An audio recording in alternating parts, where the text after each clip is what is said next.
hosting a holiday gathering is a little bit more complicated because there are a few more things you need to think about. You need to, think about who you're going to invite, where you're going to have your event, all that sorts of stuff.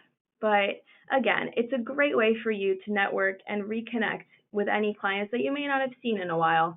And it's just great because it's such a festive time of year and you'll just have a fun time. As we have on our event must, good cheer is definitely a must for having a holiday event.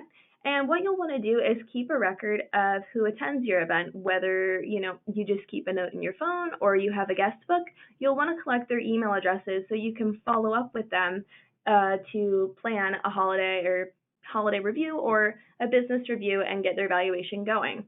And we've also included, if you'd like to print these out and kind of leave them around your office or your event space or wherever you're having your event, a little valuation voucher, which just says, as a thank you for your business, we'd like to give you a free business valuation. And it says call us online to schedule a valuation or go to our website. And one thing, Grace brings up a great point. What we've heard is a best practice from a lot of our users and subscribers, and it's twofold. Number one, either sending a fact finder to the attendees prior to the event, having them send that, and then you can ultimately deliver the valuation at the event as a takeaway. That's a really powerful way to go about it if you're not going to do the vouchers at the event. Or secondly, what folks have told us in the past is that, a first quarter type event, be it January, February, March, after the holidays, once everybody's kind of gotten through all their other holiday parties, is really powerful because, again, people are back at it and thinking about business.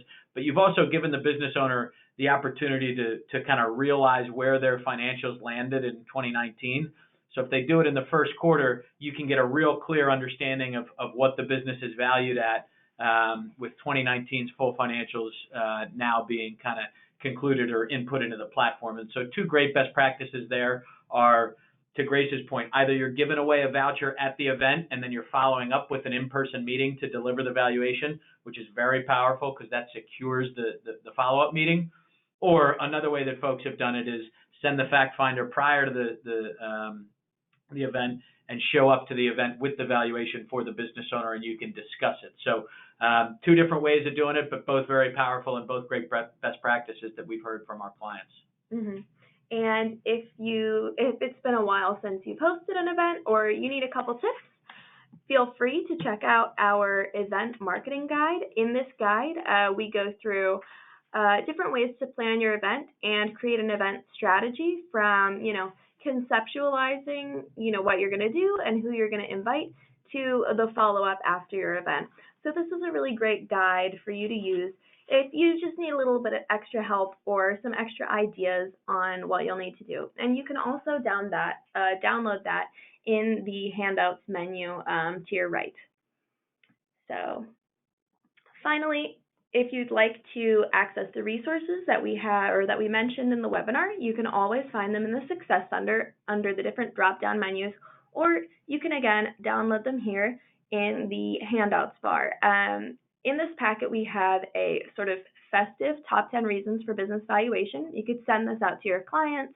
You could create your own version. You could email it to them as a PDF. It's really up to you what you do with all these materials, but we want to provide you the basics that you can repurpose and reuse to fit in with your practice.